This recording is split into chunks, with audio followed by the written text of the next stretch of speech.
Y en esta noche vamos a pedirle al Espíritu Santo de Dios que sea Él el que nos ilustre y que nos llene de cómo podemos obtener esa victoria en Jesús. Sobre todo esa victoria en los momentos difíciles, momentos como los que estamos pasando en estos días. No conozco tus circunstancias, pero estoy seguro de que el Señor sí las conoce. El Señor sí sabe por lo que estás pasando. Así como sabe el sufrimiento de tantos, de miles y millones de personas que en esta noche no pueden estar seguros, que no pueden tener de pronto un momento de paz, que de pronto les hace falta un techo, un alimento o la salud. En esta noche te pedimos, Señor, que nos des esa revelación necesaria para entender tu palabra.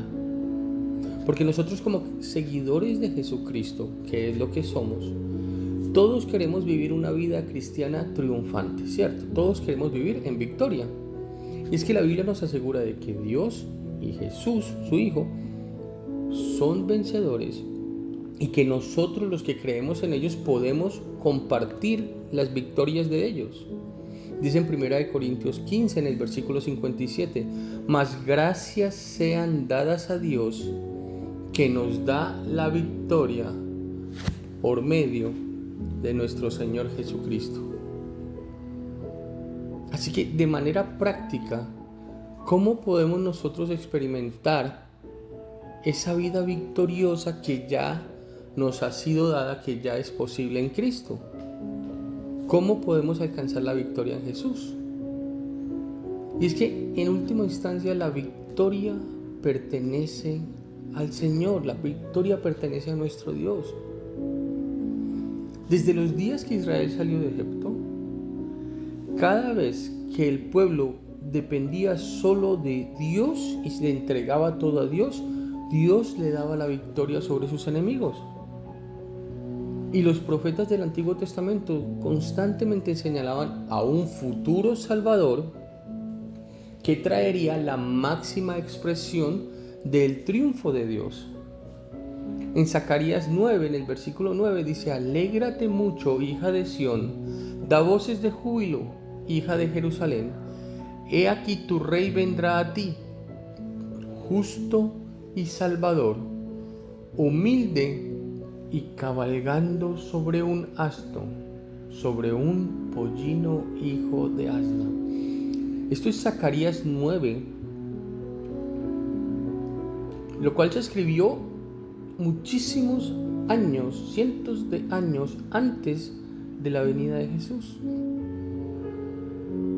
Y nosotros sabemos que estas profecías se refieren a Jesucristo, el Mesías prometido que ha vencido al mundo.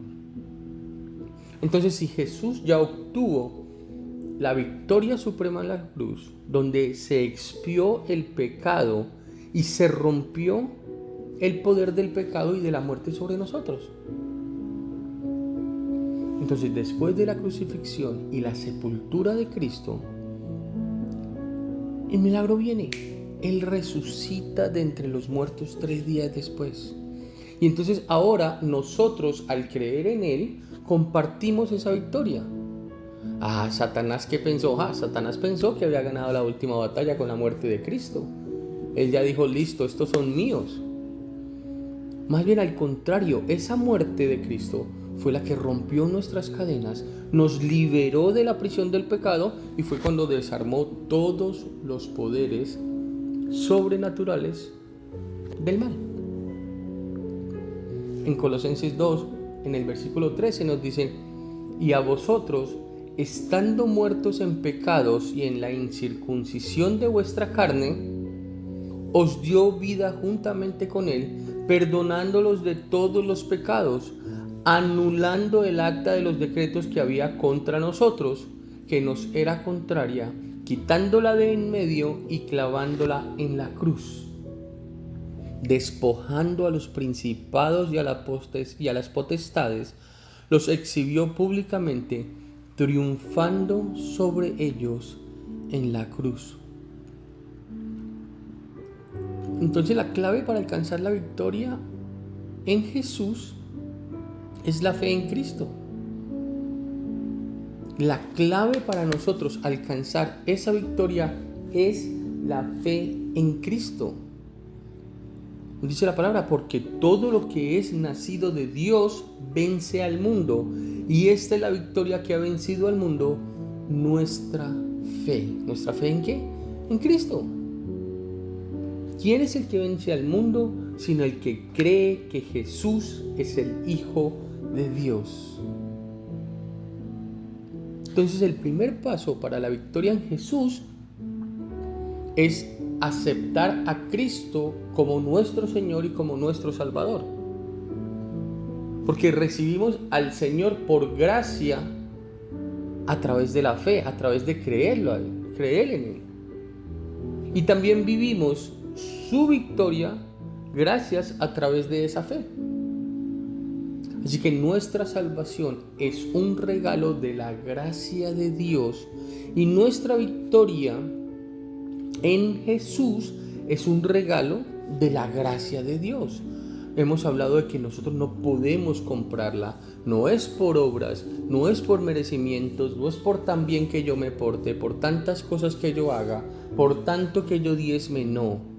Nuestra salvación es un regalo de la gracia de Dios y nuestra victoria en Jesús es un regalo de la gracia de Dios. Entonces, ¿cuál es el alcance de la victoria que Jesucristo nos da? Porque sí, somos victoriosos, pero ¿en qué? Y ahí es donde tenemos que empezar a aferrarnos de esa fe y a creer en esa palabra que ya Él nos regaló. La victoria que Jesús comparte con nosotros incluye la victoria sobre los deseos de la carne, los deseos de los ojos y la vanagloria de la vida. Eso está en 1 de Juan. Entonces, esa victoria, cuando nosotros alcanzamos esa victoria, es cuando realmente vencemos los deseos de la carne, vencemos los deseos de los ojos y vencemos la vanagloria de la vida. ¿Eso qué quiere decir? Dejamos que Jesús reine en nuestra vida, porque el triunfo de nuestro Señor está sobre la tentación y el pecado. Eso también se ha convertido en nuestra victoria. Porque nos dice la palabra, porque los que son de Cristo han crucificado la carne con sus pasiones y sus deseos. O sea, no quiere decir de que no vayamos a tener tentaciones, de que no vayamos a pecar. Quiere decir es que ya hemos crucificado esos deseos, ya no somos esclavos de esos deseos al tener nuestra fe puesta en Cristo. Y el apóstol Juan lo explica de una muy buena manera en 1 de Juan 3, en el versículo 5 dice: y sabéis que Él, Jesucristo, apareció para quitar nuestros pecados, y no hay pecado en Él. Ojo a esto: todo aquel que permanece en Él no peca. Todo aquel que peca no le ha visto ni le ha conocido. Y dice: hijitos, nadie os engañe. El que hace justicia es justo como Él es justo.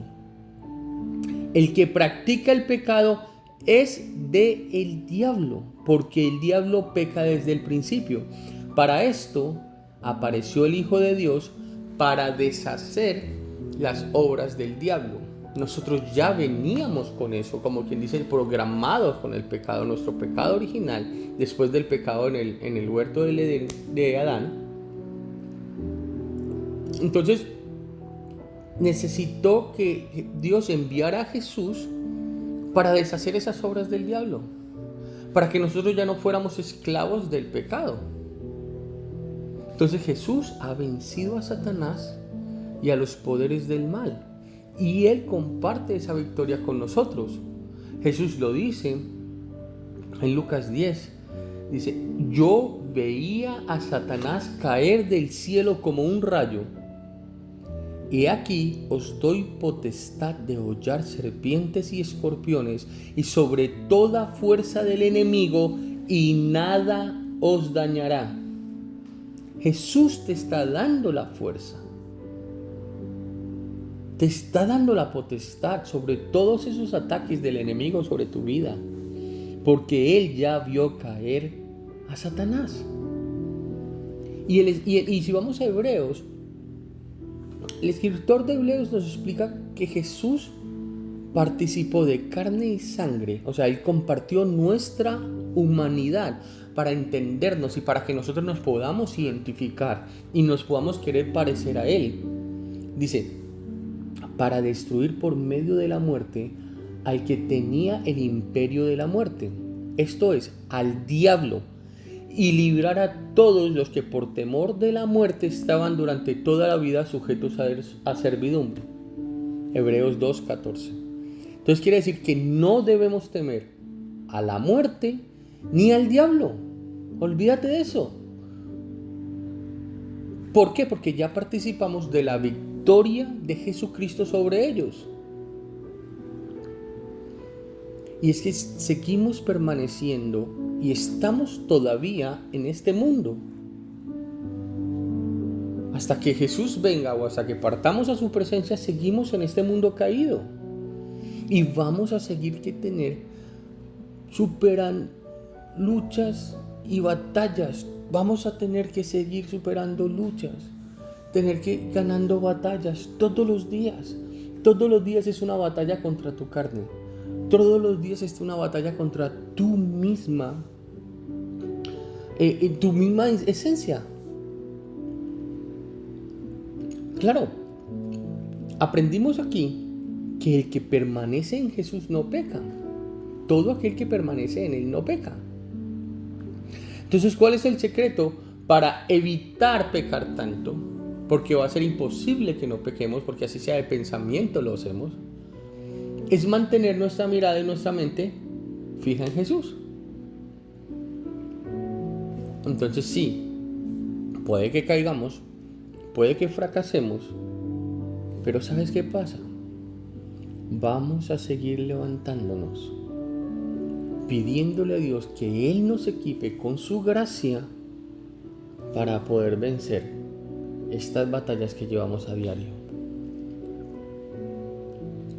Y nosotros, como hijos de Dios, que hemos recibido una sabiduría, un discernimiento, una palabra, sabemos que nosotros luchamos nuestras batallas en el ámbito espiritual de rodillas.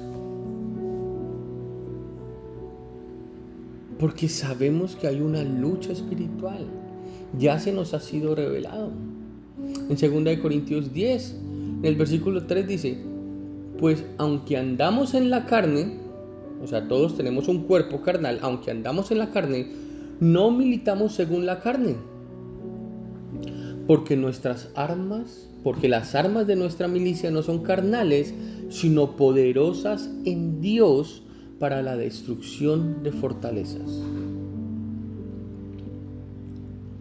Dios nos ha dado una armadura espiritual para protegernos de los poderes de las tinieblas que nos hacen guerra, de todos esos ataques espirituales que llegan a hacernos guerra. Puede que en el día no lo sientas, pero en la noche puede que sientas esos ataques, esa pesadez, esa depresión, esa ansiedad. Son guerras reales, son guerras espirituales y ya nosotros nos han dado una armadura. Y si todavía dices, pero ¿cómo así? Yo no sé mucho de la armadura. Ve a Efesios y comienza en Efesios 6 a leer acerca de la armadura que ya Dios te dio para ir a hacer esa guerra. Porque la victoria en Jesús es real. La victoria en Jesús tú la puedes tener hoy día, es accesible hoy día. ¿Por qué? Porque Jesús ya derrotó a Satanás. Jesús ya derrotó a todo poder maligno que existe en el mundo. Entonces, si Él ya lo derrotó, la victoria de Él la compartimos nosotros. Nosotros logramos esa victoria descansando en Jesús, descansando en Cristo y confiando, entregándole completamente nuestra confianza en que Él va a triunfar por nosotros. Así que mientras nosotros permanecemos en este mundo que no hacemos sino escuchar noticias malas y una peor que la otra, y tanta falta de sensibilismo de la gente, tanta maldad rondando. Sabemos que vamos a tener aflicciones, sabemos que se vienen momentos difíciles, pero el Señor ya nos dio la victoria. El Señor reina victorioso en medio de aquellos, o sea, nosotros que hemos sido liberados del reino de las tinieblas y hemos sido trasladados, dice la palabra, a su glorioso reino de luz. Dice la palabra del Señor que va a llegar un día en que las victorias de Jesús se realizarán y se celebrarán permanentemente en los nuevos cielos y en la nueva tierra. Andaremos de celebración en celebración eterna. Isaías 25:8: destruirá a la muerte para siempre y enjugará el Señor toda lágrima de todos los rostros, y quitará la afrenta de su pueblo de toda la tierra, porque el Señor lo ha dicho. Isaías 25. Entonces en Jesús ya tenemos esa victoria. Y si somos victoriosos, somos más que victoriosos en Cristo Jesús, ¿por qué no aplicarlo a todos los momentos? Ya tú tienes la victoria en esos momentos difíciles. Y no solo te hablo del momento difícil que está pasando el mundo. No solo te estoy hablando de realmente la degradación que hay en nuestra sociedad. Estoy hablando en tus luchas también, en tus tempestades. Hablábamos el viernes, no sé si te pudiste unir, de esas tormentas que nos llegan y nos llegan y nos llegan. Pero hablábamos también de que un mar en calma nunca hizo a un marinero experto. Entonces esos momentos difíciles se vienen. Y si Jesús, que se hizo carne, sufrió lo que nosotros sufrimos, eso es lo que tenemos que tener clave. A Jesús le daba hambre, a Jesús le daba frío, le daba calor, le daba cansancio, le daba sueño, se sentía triste, se sentía alegre, se sentía malgeniado. Jesús. Jesús llegó a llorar. ¿Por qué nosotros no nos podemos tener a veces días donde vemos esos momentos difíciles que nos abruman, que no sabemos qué hacer, que no sabemos a quién recurrir?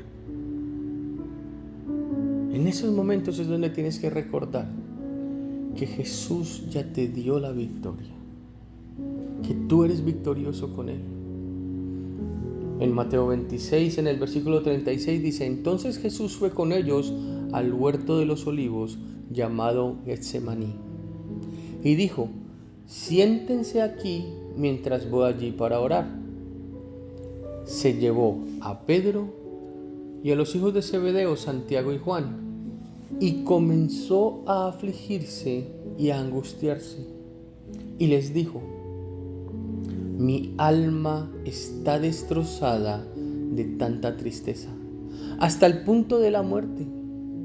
Quédense aquí y velen conmigo. Se adelantó un poco más y se inclinó rostro en tierra mientras oraba.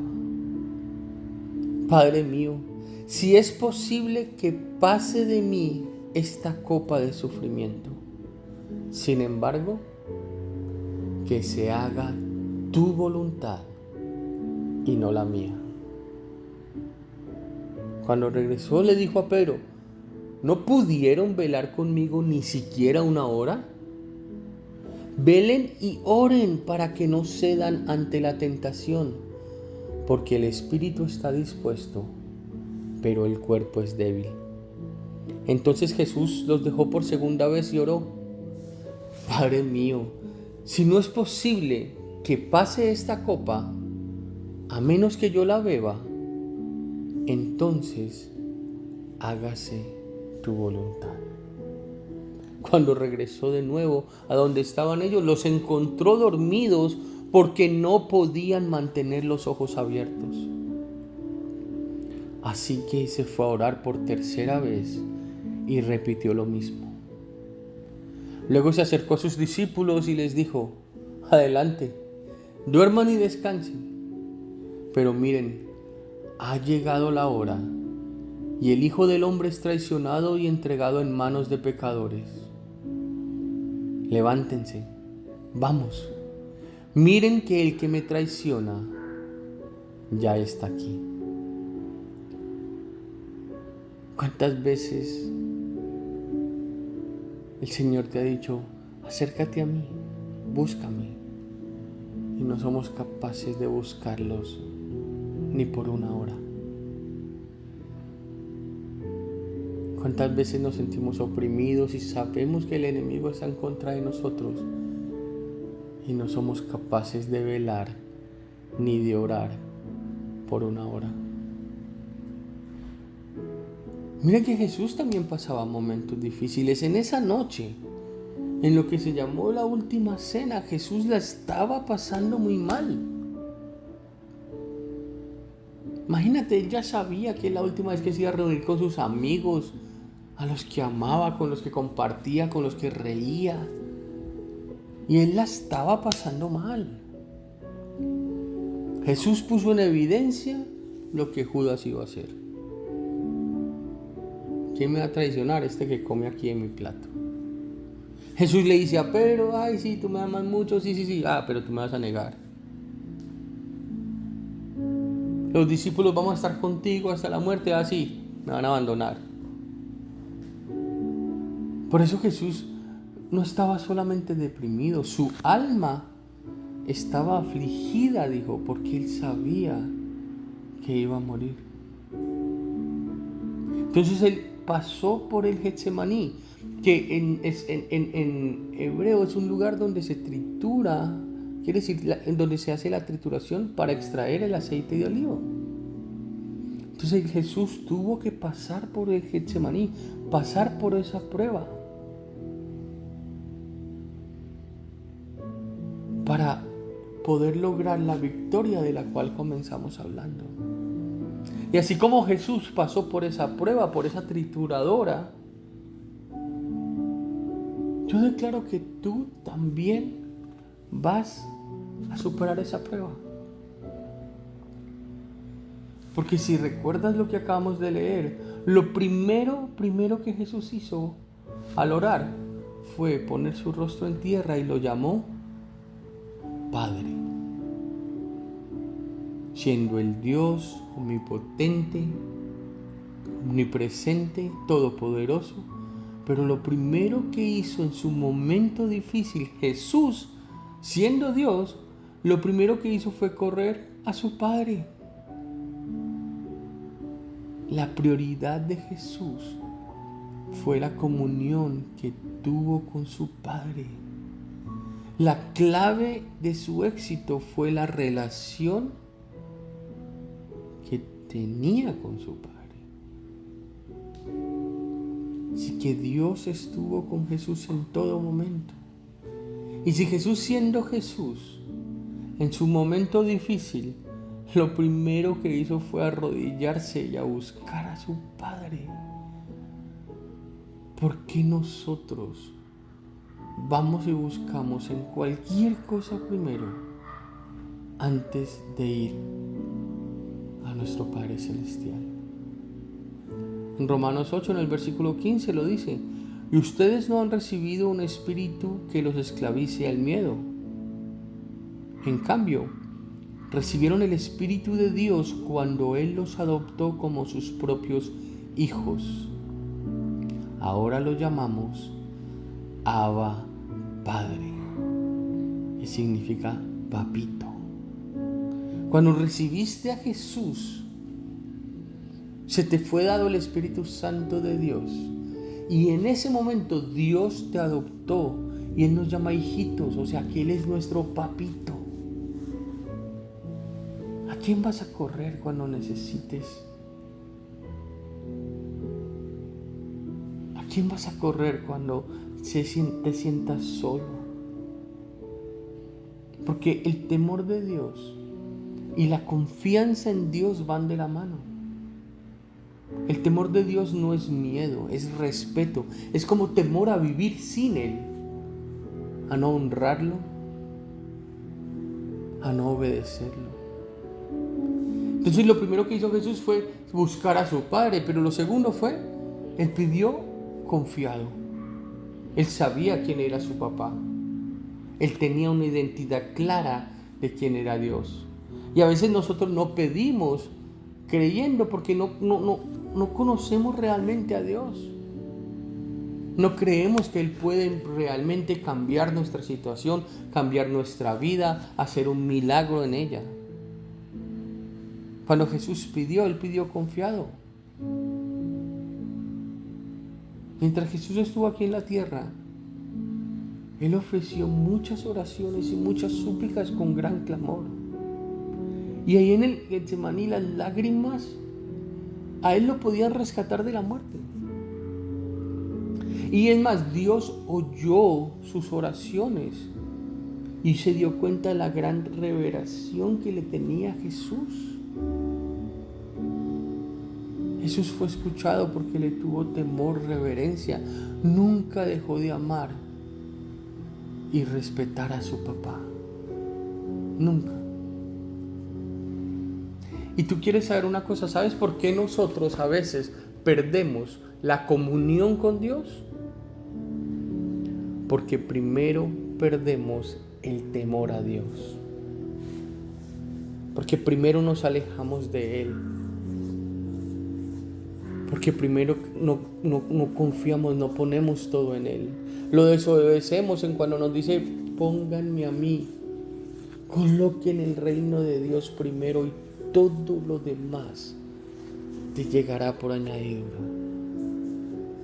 El Salmo 25 en el versículo 14 dice que Dios es amigo de los que le temen y a ellos les enseña su pacto. Antes de nosotros restaurar esa confianza en Dios, debemos restaurar el temor de Dios.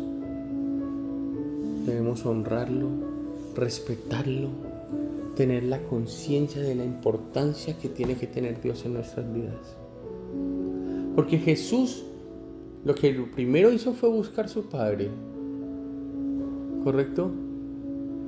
Segundo, Él pidió confiado sabiendo quién era su Padre. Pero tercero, después de que pidió, las palabras claves fueron que no se haga mi voluntad, sino la tuya. A veces nosotros hacemos oraciones casi exigiéndole a Dios que se haga ese milagro. ¿Y si no es la voluntad de Dios? ¿Y si no es lo que Dios quiere? ¿Y si Dios te quiere mostrar algo mediante ese proceso? Porque aunque Jesús era hijo de Dios y era Dios, Jesús aprendió por obediencias que las cosas que Él sufrió tenían un propósito. Así que de ese modo fue que Dios lo hizo apto para ser el sumo sacerdote perfecto. Y por eso es que Jesús llegó a ser la fuente de salvación eterna para todos los que le obedecen, los que creen en su palabra y creen en Él. Y hay momentos para aprender esa obediencia, y es precisamente en esos momentos donde tenemos esas luchas, esas guerras, esas circunstancias que nos hacen depender únicamente de Él. Hay cosas que están pasando en tu vida y que Dios les está usando para hacer su voluntad. Hay cosas que están pasando en tu vida porque Dios te está realineando. Dios quiere que vuelvas a tu primer amor. Muchas veces, por situaciones que llegan a nuestra vida, por situaciones que nos pasan, pensamos que son ataques del enemigo, que el enemigo nos está atacando, cuando puede ser que Dios nos está diciendo, despiértate, alíñate, obedéceme, estás distraído, te estás perdiendo lo que tengo para ti. Señor, gracias por esta palabra.